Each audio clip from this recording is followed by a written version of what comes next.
주일 아침 하나님께서 우리에게 주신 말씀은 마태복음 24장 3절로 14절까지입니다.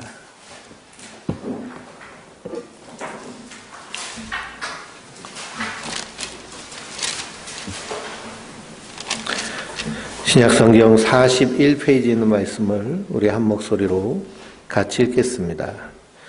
예수께서 강남산 위에 앉으셨을 때에 제자들이 조용히 와서 이르되 우리에게 이르소서 어느 때에 이런 일이 있겠으며 또 주의 임하심과 세상 끝에는 무슨 징조가 있사오리이까.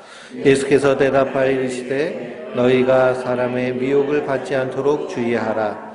많은 사람이 내 이름으로 와서 이르되 나는 그리스도라 하여 많은 사람을 미혹하리라. 난리와 난리 소문을 듣겠으나 너희는 삼가 두려워하지 말라. 이런 일이 있어야 하되 아직 끝은 아니니라. 민족이 민족을 나라가 나라를 대적하여 일어나겠고 곳곳에 기근과 지진이 있으리니 이 모든 것은 재난의 시작이니라. 그때 사람들이 너희를 환난에 넘겨주겠으며 너희를 죽이리니 너희가 내 이름 때문에 모든 민족에게 미움을 받으리라. 그때 많은 사람이 실족하게 되어 서로 잡아주고 서로 미워하겠으며 거짓 선지자가 많이 일어나 많은 사람을 미혹하겠으며 불법이 성함으로 많은 사람의 사랑이 식어지리라. 그러나 끝까지 견디는 자는 구원을 얻으리라. 이 천국 복음이 모든 민족에게 증언되기 위하여 온 세상에 전파되리니 그제야 끝이 오리라. 아멘. 복음 24장 3절에서 14절까지 읽었는데요. 21절까지 내용의 말씀을 통해서 감람산 위에 계신 주님이라는 제목으로 함께 말씀을 나누기 원합니다.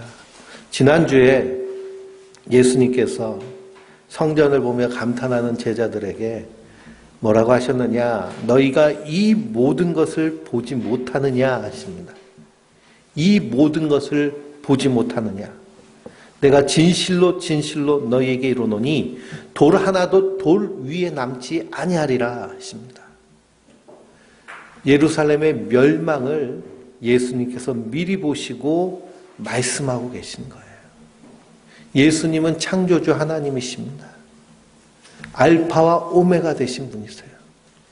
그러니 이 모든 것을 다 보시며 우리에게 말씀하고 계십니다. 우리 성도도 마찬가지입니다. 말씀을 통해서 세상이 어떻게 되어질지를 보고 아는 자들이 성도들인 줄 믿습니다.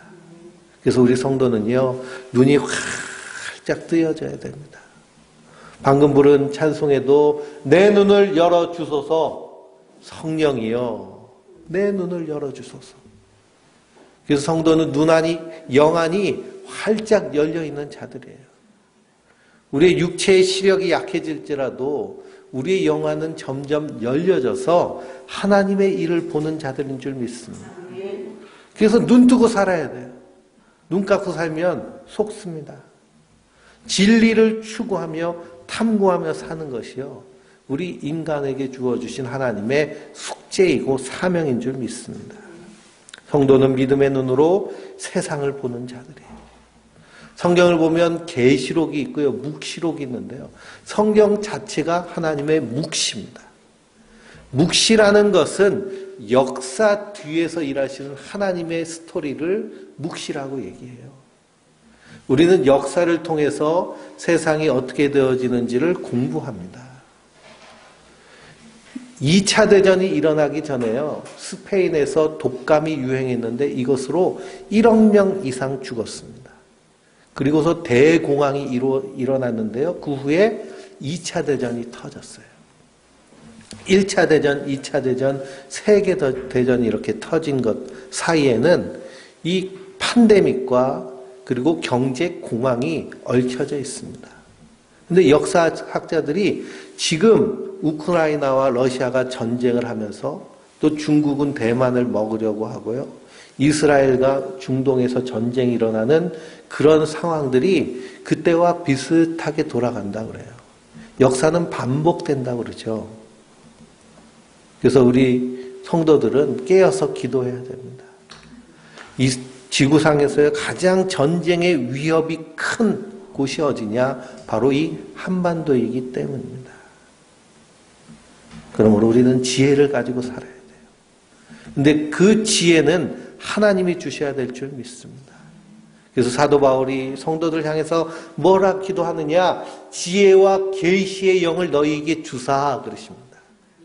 지혜와 계시의 영은 성령님이세요. 성령님이 우리의 눈을 열어주셔서 바로 보고 깨달아야 될 줄 믿습니다. 그냥 사람들이 말하는 대로 여기서 흔들리는 대로 절로 쫓아가고 군중 심리에 따라서 그렇게 현혹되면 결국에는 막이 밥이 될 수밖에 없습니다. 그러므로 우리가 성령 충만을 위해서 항상 깨어서 기도하시기 바랍니다. 아침에 일어날 때요, 주여 나에게 하나님의 영으로 충만하게 하여 주시어서 진리를 보게 하시고 하나님의 일을 감당하게 하여 주시옵소서. 날마다 주님과 대화하며 사는 것이 성도들인 줄 믿습니다. 내가 진실로 전실로 너희에게 이르노니 돌 하나도 돌 위에 남지 아니하리라.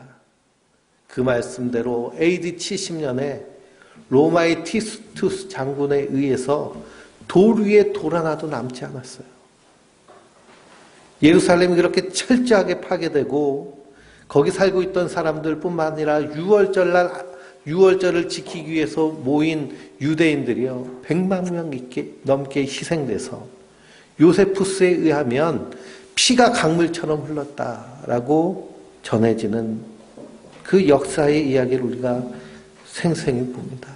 그래서 주님은 미리 보신 거예요. 그래서 마태복음 24장을 작은 계시록이라고 부릅니다. 작은 계시록. 요한의 계시록이 있는데요. 마태복음 24장은 예수님이 직접 말씀하신 종말에 대한 이야기를 계시하신 거예요. 근데 한국 교회는 미국 교회의 영향을 많이 받았습니다. 그래서 미국의 신학을 그대로 배울 정도로 한국 교회는 미국 교회를 닮았는데요. 저도 미국에서 박사학위를 받았으니까요. 근데 미국식 종말론을 뭐라고 얘기하느냐면 세대주의 종말론이라고 말합니다. 근데 한국 교회가요, 거의 대부분 이 세대주의 종말론에 빠져 있습니다. 빠져 있다는 건 이게 제대로 된 종말론이라는 걸까요? 잘못된 것이라는 걸까요? 잘못된 거예요. 그 대표적인 게 휴거라는 책 읽어보셨나요? 1990년쯤에 교회에서 휴거라는 책을 잔뜩 사가지고 성도님들께 다 나눠줬습니다. 그리고 내가 본 천국 그래가지고 그 책도 다 나눠주고요. 이 휴거라는 책은 영화로도 만들어졌습니다. 거기 보면 예수 믿는 사람이 휴거하는 거예요. 성경에 나오는 대로. 근데 휴거받지 못한 사람이 있다는 거예요. 휴거받지 못한 사람은 7년의 환난 안에 순교를 해야 천국 간다고 그렇게 가르칩니다. 그건 이제 후천년설이라는 그런 이론을 가지고 7년 환난에 순교하지 않으면 천국을 못 가요. 휴거받지 못하면. 이 얘기를 들으면 우리 성도님들 마음에 뭐가 생기세요? 예, 겁나죠? 나 휴거받지 못하면 어떡하나? 그래서 그걸 이용합니다. 열심히 신앙생활 하시고 주의 성수하고 헌금 생활하고 삶을 통해서 철저하게 무엇으로 흐르느냐 하면 행위 중심의 율법주의로 흐르게 되면서 공포를 조장합니다. 그래서 생긴 것이 시한부 종말론입니다. 92년 10월 23일 날 예수님이 재림하신다고 그 다미선교회 이장님이라는 사람이 주장하기 시작해요. 많은 사람들이 거기에 현혹됩니다. 왜 그냐? 이 세대주의 종말론의 학습을 받아서 거기에 빠져 있었기 때문에. 그러니 92년 10월 23일 날 예수님이 오시면 어떻게 하나? 저는 왜 이렇게 그 날짜를 잘 기억하는지 아세요? 그때가 고3이었어요, 고3. 그러니 그때 예수님이 오시면 대학 갈 필요도 없고 공부할 필요도 없고 그래서 대학 포기한 아이들이 많았습니다. 원래도 공부를 못했지만 포기한 아이들이 이유가 하나 더 생긴 거죠. 그러니 그런 시한부 종말론에 의해서 많이 미혹된 모습이 이 한국교회의 모습입니다. 그래서 율법주의와 공포를 조장합니다. 그런데 성도는 거기에 속는 것이 아니라 반드시 종말이 있고 말세가 있는데 우리가 어떻게 살아야 되는가에 대한 바른 교훈과 지침을 예수님께서 우리에게 분명히 말씀하여 주신 줄 믿습니다. 그럼 우리가 이 말씀을 잘 듣고 깨달아야겠습니다. 예수님이 돌 위에 돌 하나도 남지 아니하리라 하시고서는 산에 가셨어요. 어느 산으로 가셨느냐? 오늘 말씀 3절에 감람산 위에 앉으셨습니다. 성전에서 나와서 감람산으로 가셨어요. 감람산은 예루살렘 동쪽에 있는 814m 정도 되는 산입니다.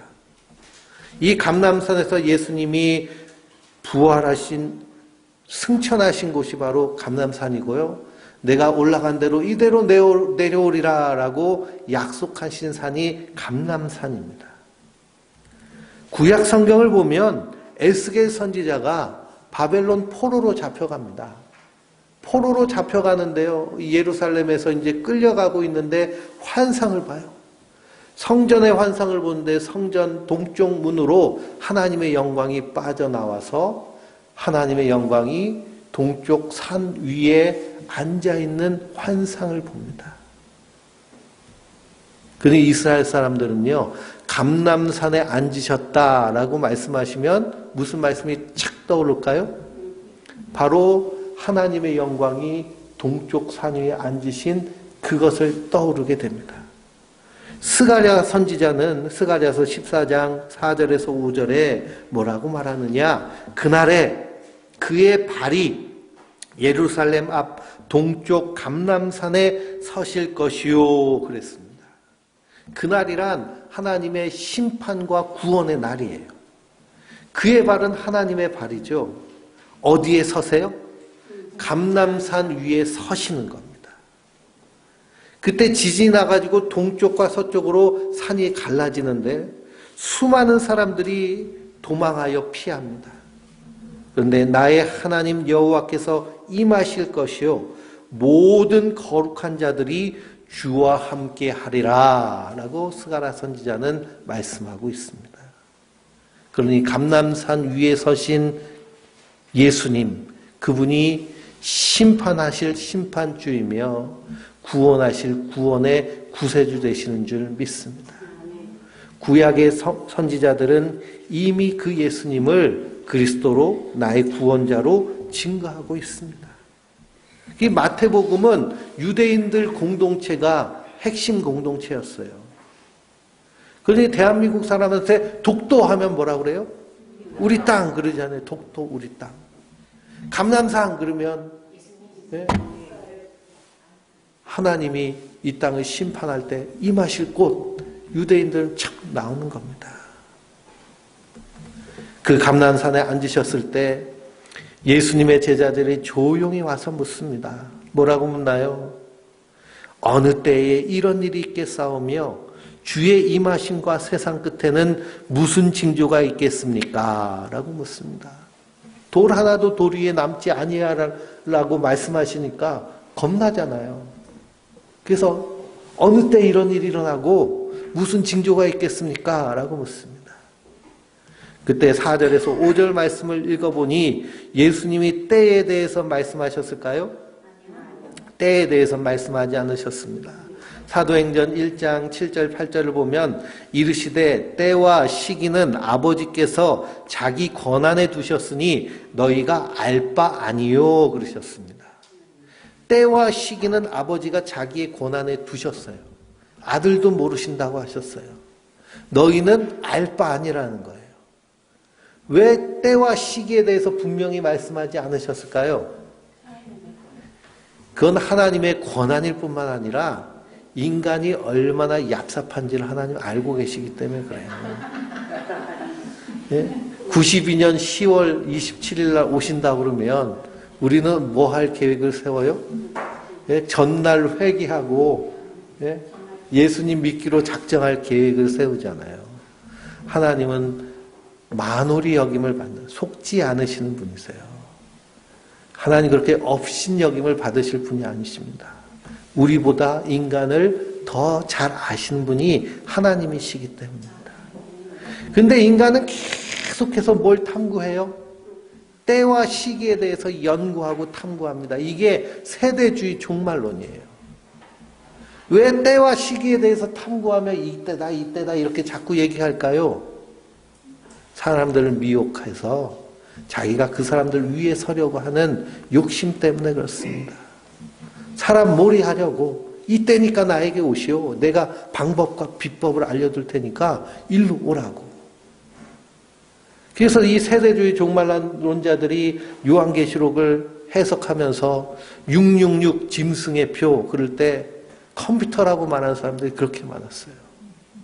제가 대학교 들어갈 때 컴퓨터가 한참 보급돼서 486 컴퓨터가 이제 나오기 시작했는데요. 신학생들 중에 컴퓨터 안 사는 친구도 있었어요. 레포트를 손으로 탔습니다. 이건 짐승의 표기 때문에 쓰면 안 된다고. 그 다음에 뭐가 또 짐승의 표라고 그래요? 바코드가 짐승의 표라고 그랬습니다. 그래서 바코드 달려있는 물건 안 샀어요. 근데 나중엔 바코드 안 달려있는 물건이 있을까요? 없을까요? 없습니다. 제가 롯데월드죠. 서울에 잠실에 가면 롯데월드가 있는데 롯데월드 처음에 자유이용권을 끊으면 물도장을 찍어줬어요. 물도장을 찍으면 이 형광물질이 들려있어가지고 이 야광등을 비치면 여기 자국이 생기기 때문에 그래서 자유이용권을 썼습니다. 교회에서 갔어요. 근데 애들 가운데 어떤 소리를 하느냐면 저 물도장이 666표라는 거예요. 실제로 저는 실컷 가가지고 거기서 자유이용권 가지고 재밌게 놀았는데요. 아무것도 안 타고 그 앞에 서 있는 아이들이 있었어요. 세대주의 종말론은 이렇게 사람을 우스꽝스럽게 만듭니다. 그러니 이 시와 때에 대해서 제자들도 궁금하잖아요. 우리도 궁금한데. 근데 예수님이 너희가 알 바가 아니라는 겁니다. 그건 아버지가 아실 것인데 오직 성령이 너희에게 임하시면 너희가 권능을 받고 예루살렘과 온 유다와 사마리아와 땅끝까지 이르러 내 증인이 되리라 라고 하셨습니다. 나의 증인이 되어줘 라고 말씀하신 것이 아니라 성령이 임하시면 너희는 뭐가 될 거라는 거예요? 증인이 될 거라는 겁니다. 그러면서 종말의 징조를 말씀하셨어요. 때와 기한은 아버지께 속한 것입니다. 그래서 성령이 우리 안에 임하시면 그때가 종말임을 알게 됩니다. 요한복음 16장에 성령이 임하시면 죄에 대해서, 의에 대해서, 심판에 대해서 세상을 책망하시리라. 성령이 우리 안에 임하시면요, 하나님의 때가 다가왔다는 것을 깨닫게 돼요. 내가 죄인임을 깨닫게 되고 예수님만 믿게 돼요. 심판은 하나님이 하시는 것을 믿고 복음을 증거하게 되어 있습니다. 이게 성령 받은 증거예요. 이 성령 받은 성도는 이 땅에서 종말이 있음을 알고 복음을 전합니다. 그래서 예수님이 회개하라 천국이 가까이 왔느니라 라고 선언한 그때부터 종말은 시작된 줄 믿습니다. 그래서 우리는 말세 지말을 살고 있어요. 아니 2000년이 지났는데 아직도 종말이 안 왔다고요? 성경은 뭐라고 하나요? 종말이 오지 않는다고 조롱하는 자들, 그 소리에 귀 기울이지 말라는 겁니다. 하나님이 길이길이 오래 참으신다는 거예요. 한 영혼도 잃어버리지 않으시기 위해서.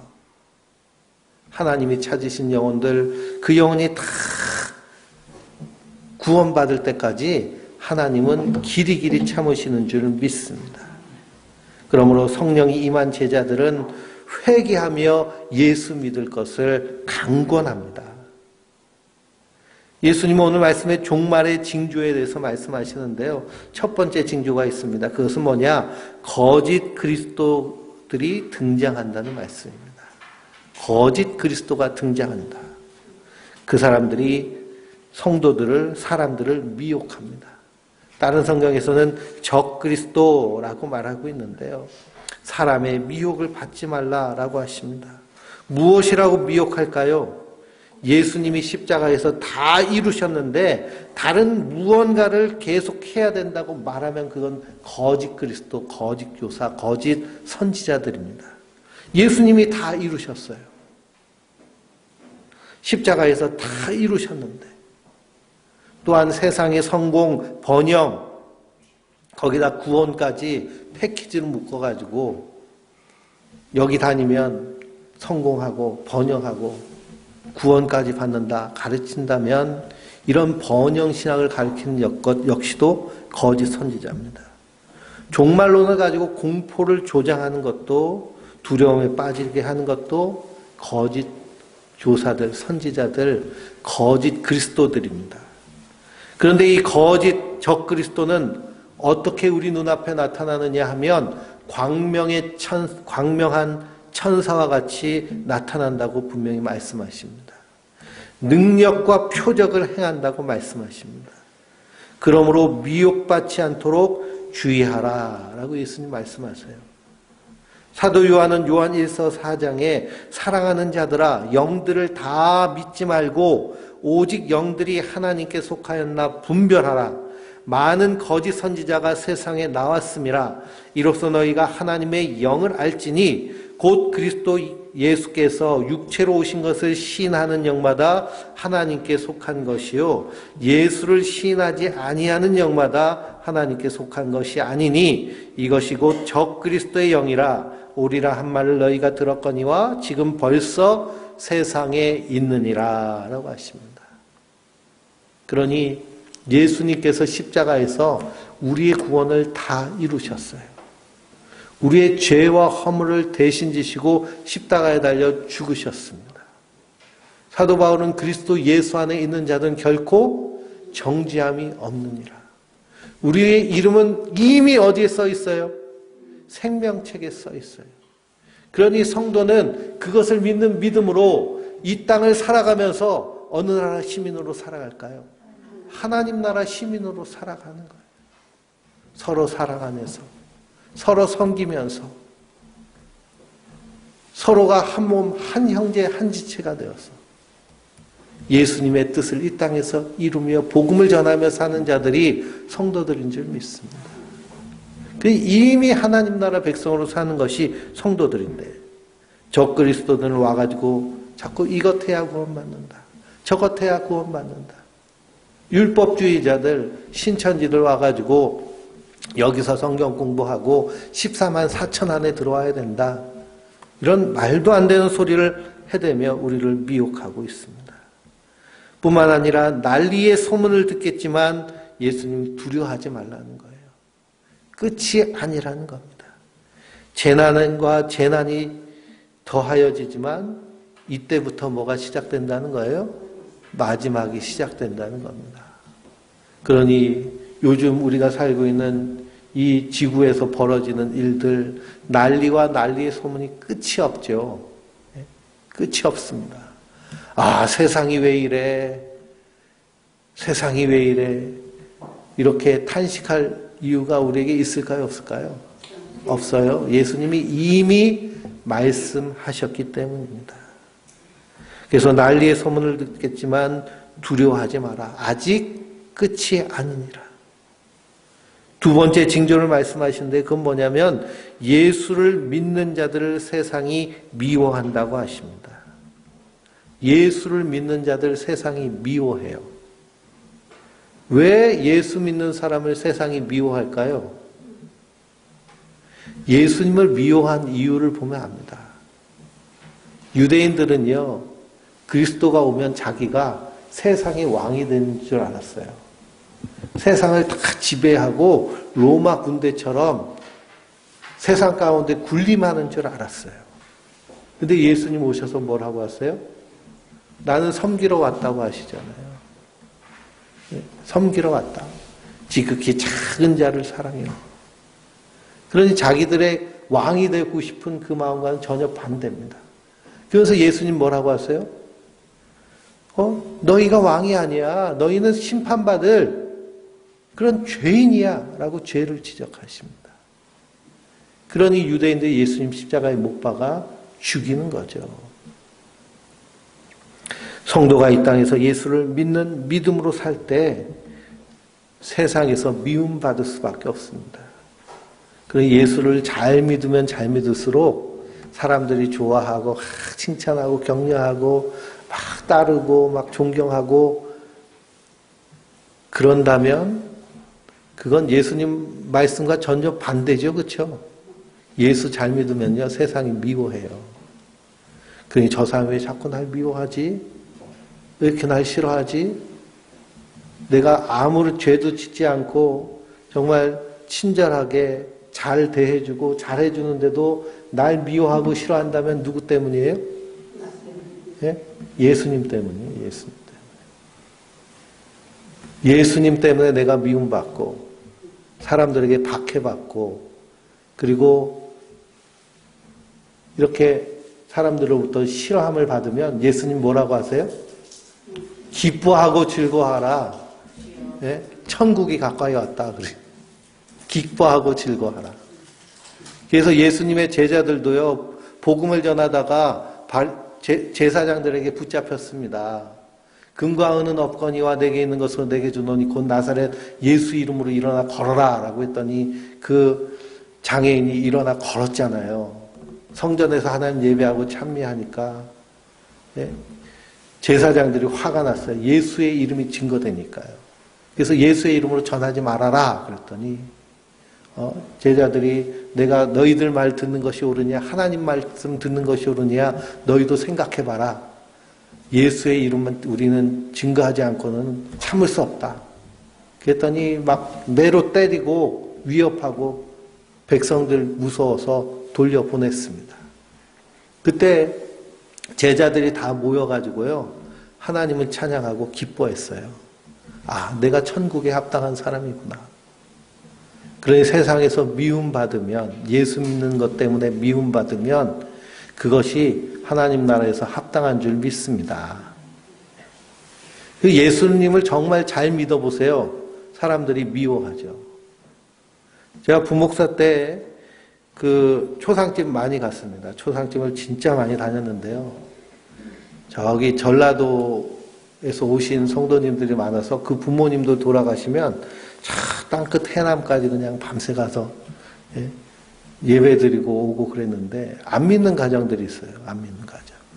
안 믿는 가정에서 예배 드려달라고 그래서 가가지고 예배 드리면 무슨 설교를 해야 되나 고민하다가 부자와 나사로 설교를 했습니다. 부자가 죽어서 어디 갔어요? 지옥 갔어요. 지옥 가가지고서는 아브라함을 향해서 간절히 구한 게 뭐예요? 내 형제들 지옥 안 오게 해달라고 그렇게 구한 거, 그 설교를 몇 번 했습니다. 그랬더니 그 가족들이 좋아할까요? 싫어할까요? 싫어하더라고요. 인사도 안 하더라고요. 우리가 복음을 제대로 전하고요. 복음으로 살면 미움받습니다. 안 믿는 가족한테 가가지고 너 그렇게 살면 지옥 가. 회개하고 예수님 믿어야지. 한두 번은 네 알았어요 그러지만 계속하면요. 싫어하고 자리를 피해요. 미워하고. 세상에서도 마찬가지입니다. 복음을 전하면 왜 예수만 구원받게 하냐. 왜 예수만 믿어야 되냐. 나도 나름대로 착하게 사는데 착하게 살면 좋은데 가는 것 아니냐? 그렇게 주장합니다. 근데 성경은 그렇게 말씀하지 않으시잖아요. 내가 행한 대로 하나님 심판하신다고 하셨는데 우리 인간이 평생 행한 것이 무엇뿐이 없습니까? 죄뿐이 없기 때문에 하나님의 심판받을 수밖에 없어요. 그래서 그 심판을 피할 길은 오직 예수님 십자가에 달려 죽으심으로 우리가 구원받은 거예요. 번영과 성공을 가르치는 교회에 가가지고요, 복음을 증거하면 그 사람들 싫어합니다. 이 땅에서 잘 돼야죠. 번영해야죠. 성공해야죠. 이 땅에서 왕처럼 살아야죠. 너희는 택하신 족속이 왕 같은 제사장인데. 그러니 이것이 예수 믿는 자 마지막 때가 되면 우리에게 다가오는 두 가지 징조입니다. 그때 예수님 뭐라고 그러세요? 끝까지 견지는 자는 구원을 얻으리라 라고 하십니다. 끝까지 견디는 자. 끝까지 견디는 것은 무엇이냐? 이런 불법의 미혹에 넘어가지 않고 우리 주 예수 그리스도의 복음을 믿는 거예요. 내 의와 공로가 아니라 예수님 십자가에서 다 이루심을 믿는 겁니다. 믿음으로 우리가 하는 모든 신앙의 행위는 감사함으로 하는 거예요. 감사함으로. 우리가 형제를 사랑하는 것도요, 그 십자가의 은혜에 감사해서, 내가 하나님 은혜에, 예수님의 은혜에 감사해서 저 사람에게 친절히 대하고 저 사람을 잘해줄 때 저 사람이 반응이 현찮아요. 막 의심하고 의혹의 눈초리를 보내요. 그렇다고 우리가 상처받나요? 그렇지 않죠. 예수님 때문에 하는 거니까. 예수님의 은혜로 하는 거니까. 그런데 내가 뭔가 열심히 수고하고 있는데 사람들이 알아주지 않고 칭찬해주지 않고 그냥 개 닭 보듯이 그렇게 쳐다보고 있으면 나 뭐 왜 이러지? 그러면서 사람의 반응을 자꾸 생각한다면 예수님의 사랑 때문에 하는 거예요? 안 그러면 사람들에게 인정받으려고 하는 거예요? 사람에게 보이려고 하는 겁니다. 그럴 거면 하지 말아야죠. 그러나 성도는 예수님의 은혜로 사는 자들인 줄 믿습니다. 이것이 끝까지 견디는 자예요. 예수님 말씀을 붙잡고. 예수님 우리를 구원하여 주셨다고 했잖아요. 생명책에 이미 기록되었다고 했잖아요. 그러니까 그런 줄 믿고 사는 거예요. 그래서 오늘 하루를 하나님 나라를 사는 것이 성도들인 줄 믿습니다. 옆에서 자꾸 부추기죠. 그렇게 하면 안 돼. 이렇게 해야 돼. 이것도 했고 저것도 하고 이것도 하고 이렇게 해야 돼. 이런 율법주의가 엄청나게 우리를 부추깁니다. 그 우리 마음 가운데 이거 해야 되나? 저것도 해야 되나? 그래서 많은 짐을 지게 돼요. 그래서 이단 율법주의에 빠진 사람들은 얼마나 무거운 짐을 지고 사는지 모릅니다. 그래서 평일보다 주일날이 더 바쁜 사람도 있어요. 그러면서 다 주일날 저녁이 되면 어깨가 축 늘어져서 목사님 힘들어요. 그럴 것 같으면 하지 마. 근데도 계속 해야 돼요. 왜냐? 그게 자기의 구원을 이루는 줄 알기 때문에. 그런데 거기에 미혹되지 말고 끝까지 견디는 자는 구원을 얻으리라. 천국 복음이 모든 민족에게 증언되기 위하여 온 세상에 전파되리니 그제야 끝이 오리라 라고 하십니다.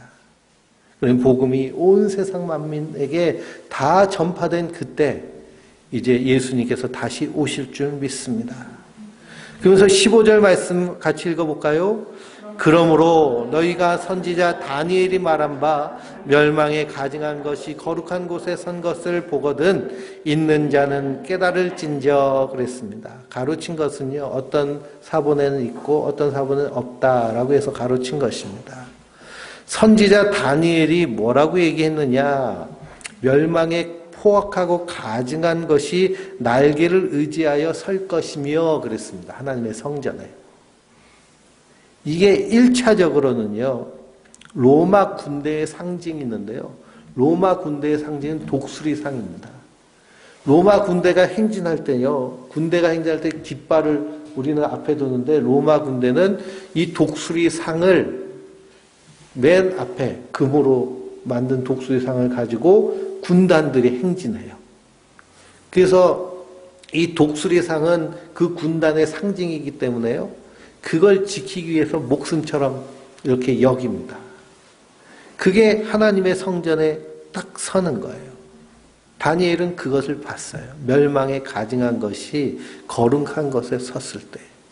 1차적으로는 로마 군대를 상징합니다. 그래서 예루살렘에 로마 군대가 쳐들어와서 그들을 점령했을 때 유대인들이 엄청나게 죽임을 받죠. 그게 1차적인 유대인들의 종말입니다. 그런데 2차적으로는 이 우주적인 종말이 바로 이 멸망에 가증한 것이 거룩한 곳에 선 것이거든요. 이 멸망에 가증한 것은 결국 우상을 얘기합니다. 그런데 성경에는 무엇도 우상 숭배라고 얘기했을까요? 탐심이 우상 숭배니라 그랬습니다. 그러니 어떤 동물의 상을 만든 것만 우상이 아니고 탐심이 우상 숭배인데 하나님의 성전 안에서 세상의 번영, 성공, 탐심이 선포된다면 예수님 뭐라고 그러세요? 도망가라고 그러잖아요. 도망가라고. 유대에 있는 사람들은 어디로 도망가요? 산으로 도망가요. 예수님이 어느 산 위에 지금 서 계세요? 감람산 위에 서 계시잖아요. 그러니 누구 계신 산으로 도망가야 돼요? 예수님 계신 산으로 도망가야 돼요. 거기 앉아가지고 그래 이렇게 기도하면 성공하고 이렇게 기도하면 번영하고 이렇게 기도하면 자식이 잘 되고 이렇게 기도하면 성공하고 이런 것들 멸망에 가증한 것이 거룩한 곳에 섰으면 거기서 도망가라 얘기합니다. 말씀하세요. 17절 말씀 뭐라고 그러세요? 지붕 위에 있는 자는 집 안에 있는 물건을 가지러 가지 말며 밭에 있는 자는 겉옷을 가지러 뒤를 돌이키지 말라 그러십니다. 이 말씀이요 누가복음 17장 28절에서 32절의 말씀과 같습니다. 누가복음 한번 보실까요? 17장 28절에서 32절입니다.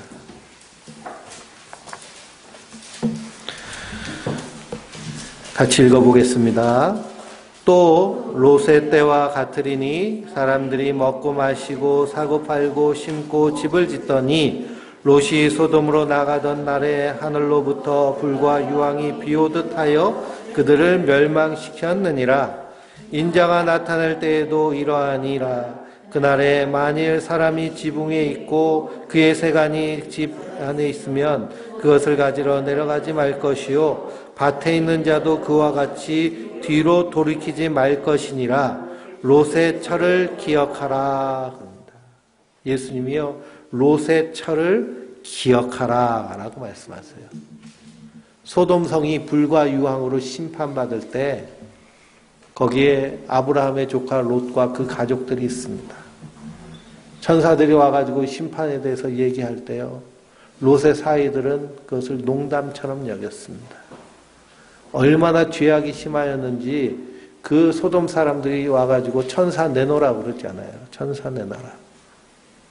그때 심판이 임합니다. 천사가 롯과 그 아내와 그 두 딸의 손을 잡고 끌어내는 거예요. 끌어내. 뒤를 보지 못하게 하고 끌어냅니다. 근데 롯의 처는 어떻게 했어요? 뒤를 돌아봤어요. 왜 뒤돌아봤을까요?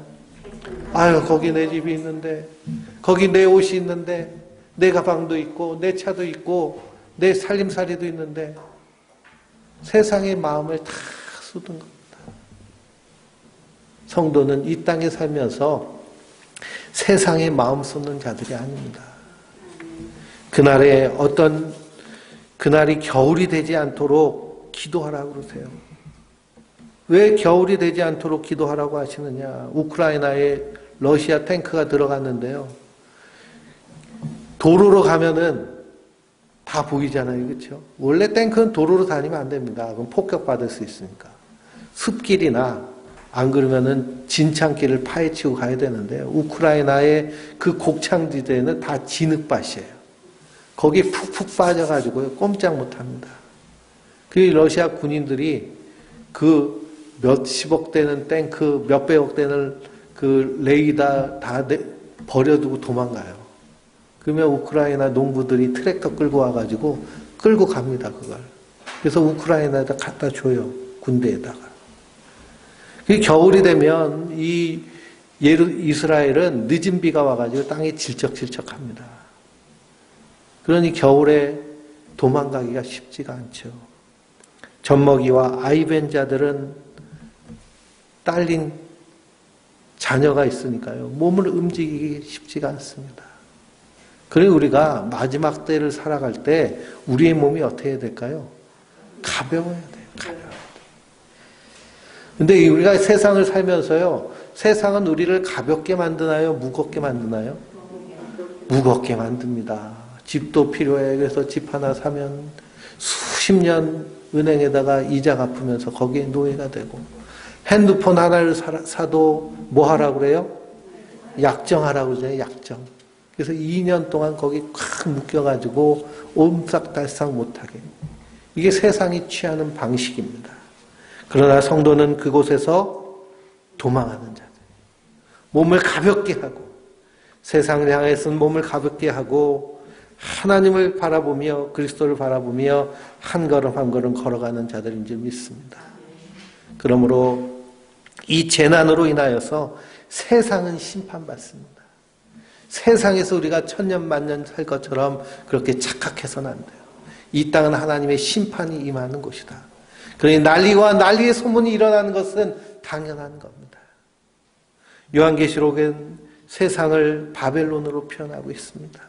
무너졌도다 무너졌도다 큰 성 바벨론이여 귀신의 처소와 각종 더러운 영이 모이는 곳과 각종 더럽고 가증한 새들이 모이는 곳이 되었도다. 그럽니다. 이 큰 성 바벨론은 세상을 말하는 거예요. 세상 전체가 바벨론입니다. 우리 마음도요, 세상에 푹 빠져서 세상에 취해 살면 순간 뭐가 돼버리나요? 바벨론이 돼버려요. 귀신의 처소, 각종 더러운 영이 모이는, 더럽고 가증한 새들이 모이는 그런 심령이 되어버립니다. 근데 요한계시록 18장 4절에 하늘에서 다른 큰 음성이 나서 이르되 내 백성아 거기서 나와서 그 죄에 참여하지 말고 그가 받을 재앙을 받지 말라 그럽니다. 예수님도 뭐라고 하세요? 도망가라 도망가라. 9.11 테러가 일어났을 때 뉴욕 제1장로교회 목사님이 설교를 합니다. run, 도망가라는 거예요. 번영과 성공을 가리키는 잘못된 그 설교에서 도망가라. 이 세상에서 영원히 살 것처럼 그렇게 가르치는 곳에서 도망가라는 거예요. 성도는 예수 그리스도를 온전히 믿는 자들인 줄 믿습니다. 그 안에서 성도의 영혼은 안전합니다. 성령께서 말할 수 없는 탄식으로 지금 우리를 위해 간구하여 주시는 줄 믿습니다. 뿐만 아니라 하나님 보좌 우편에서 우리를 위해 친히 간구하여 주십니다. 성도는 하루하루 그 예수님을 믿는 믿음으로 담대하게 사는 자들. 그러므로 아무것도 염려하지 말고 오직 모든 일에 기도와 간구로 우리 구할 것을 감사함으로 하나님께 아뢰므로 하루하루의 삶이 하나님 나라를 살아내는 이 땅이 천지가 진동하고 무너질지라도 흔들리지 않는 믿음의 사람들 되시길 주님의 이름으로 축원드립니다.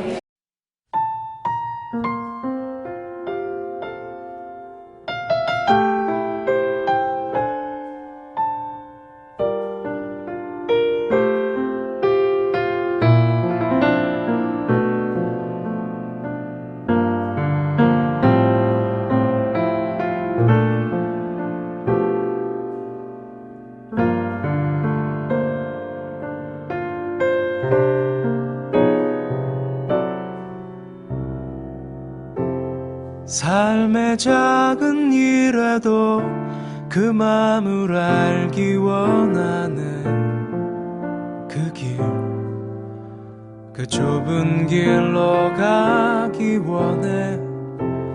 나의 작음을 알고 그분의 크심을 알며 소망 그 깊은 길로 가기 원하네.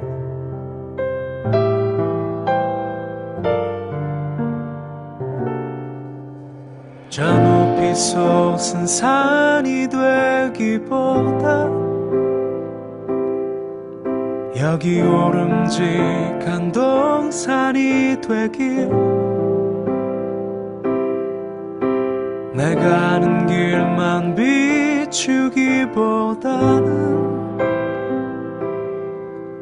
누군가의 길을 비춰준다면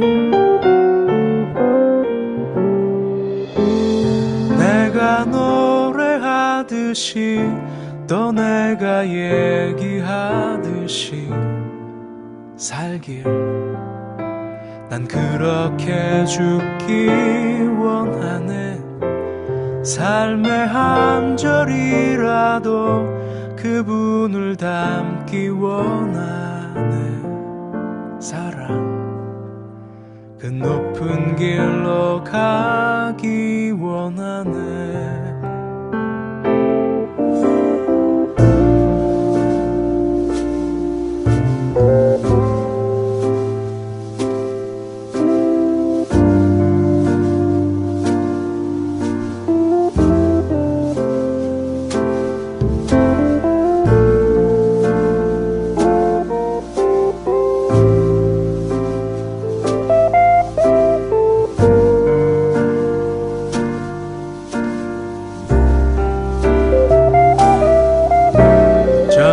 솟은 산이 되기보다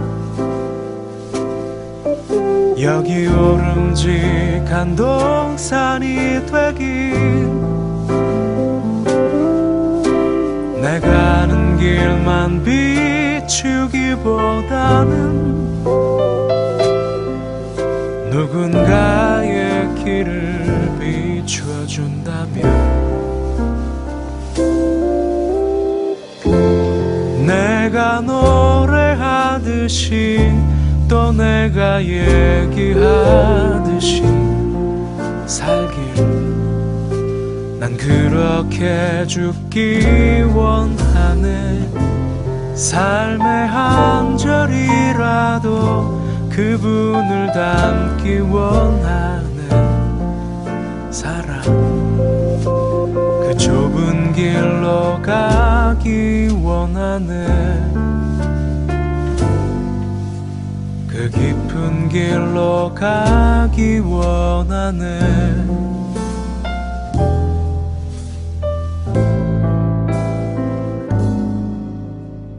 높은 길로 가기